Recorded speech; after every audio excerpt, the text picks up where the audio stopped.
I'm just here for another movie video. This time it's on Ice Age 3, my favorite sequel in the Ice Age franchise yet. It just doesn't get the praise it deserves. I don't know why. I mean, it's a good film, it has very good storytelling, and it leaves a whole lot up to your imagination. Although I could see why some people might see that as a bad thing, and it might turn them off. But like before, again, it makes up for that.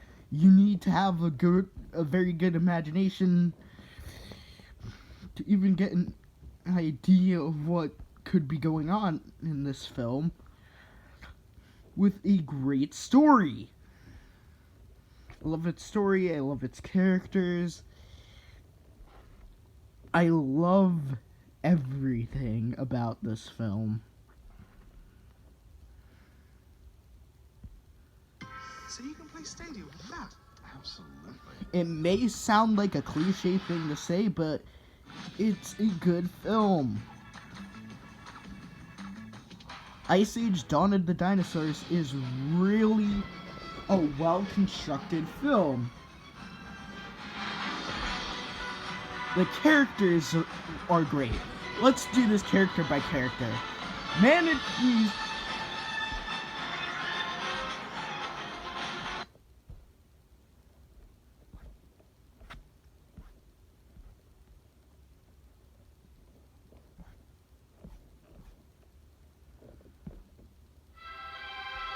Manny's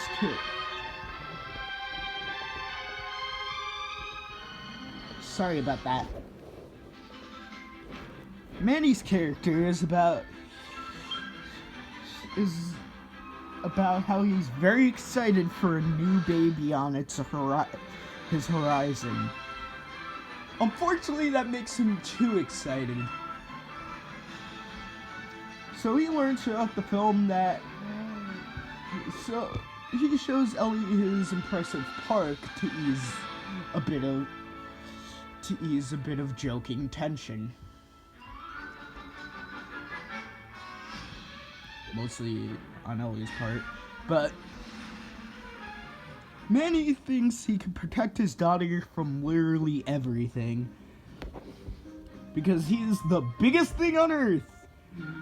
Throughout the story, he learns that he's not the biggest thing on Earth, and I think that makes him grow as a character. That lets him grow and have a much better characterization than Shrek ever did in his third film.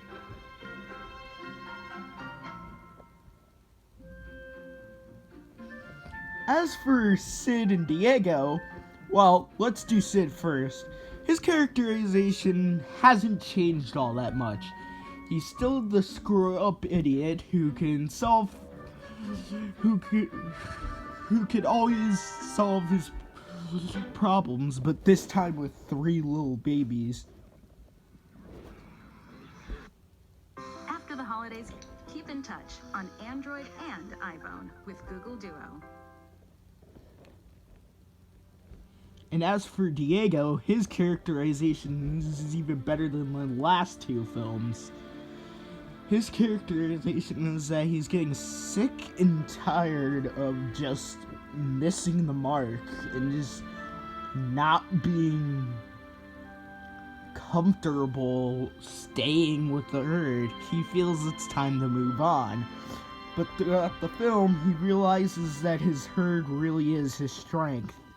And without them, he couldn't have gone as far as he did. And I think that's really good character growth. Ellie is no longer thinking she's a possum. Instead, she has to deal with a newborn baby, which can be tough for some mothers sometimes. Crash and Eddie are the comic reliefs as usual, although they have a much bigger heart than they did in their first appearance in Ice Age, The Meltdown. Now for the new characters.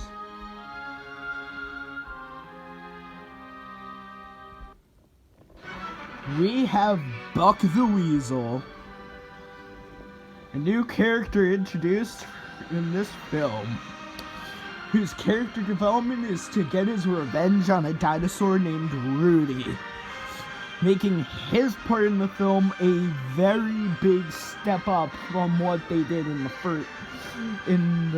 first and second films.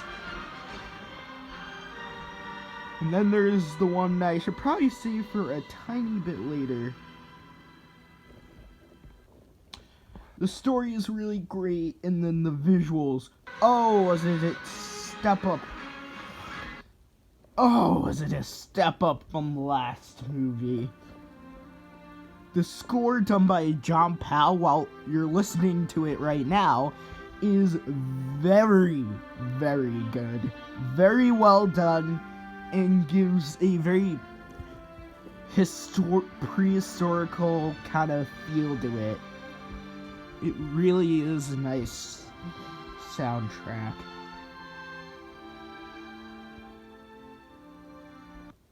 The children are very special.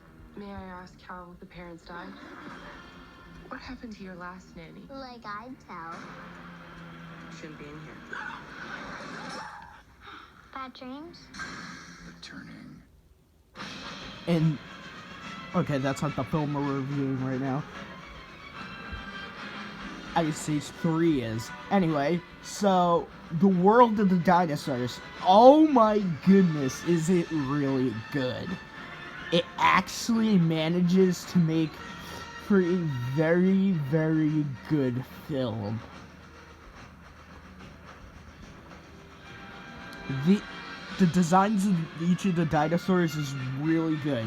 Although slightly inaccurate, they are more accurate than Jurassic Park's dinosaurs, so that's the important thing. In that battle between the DeLong and Manny and Diego is really good. It's a nice sequence, and it makes for some great tension. Scrat still tried to get after his acorn, but that's important. And now we get to talk about my favorite character. Let me just set the scene for a bit. So, they just got finished with a big fight and is getting Sid back. When something feels off, and Buck doesn't even have enough time to finish his sentence before we get to see the full form of Rudy. This is by far my favorite character in the Ice Age franchise. His design is unique, yet carefully thought out. And oh boy, was I excited to see Rudy. I'm glad they chose a Baryonyx, or what is the other species called? Oh yeah, Suchomimus. I'm pretty sure it's a Baryonyx, but anyway. So, its design is really good, and the final fight is absolutely epic. It actually had me in tears when I was a kid, and it's still great to this day.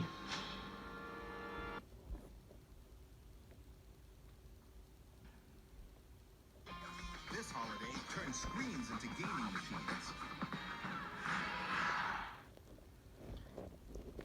And, welp, the ending was absolutely fantastic.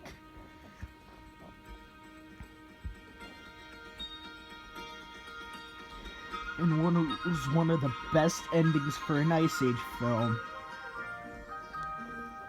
Making good use of John Powell's score to introduce Peaches, who will be in Ice Age 4 and the one that's not canon. Ice Age 5 is not canon. I'll count Ice Age 4 if I'm really being generous enough, because it has an interesting enough story to keep me going through the film. But Ice Age 5 doesn't count. Anyway, back to Ice Age 3. It really was a great film, and I would highly recommend it to any of my viewers. Thanks for watching.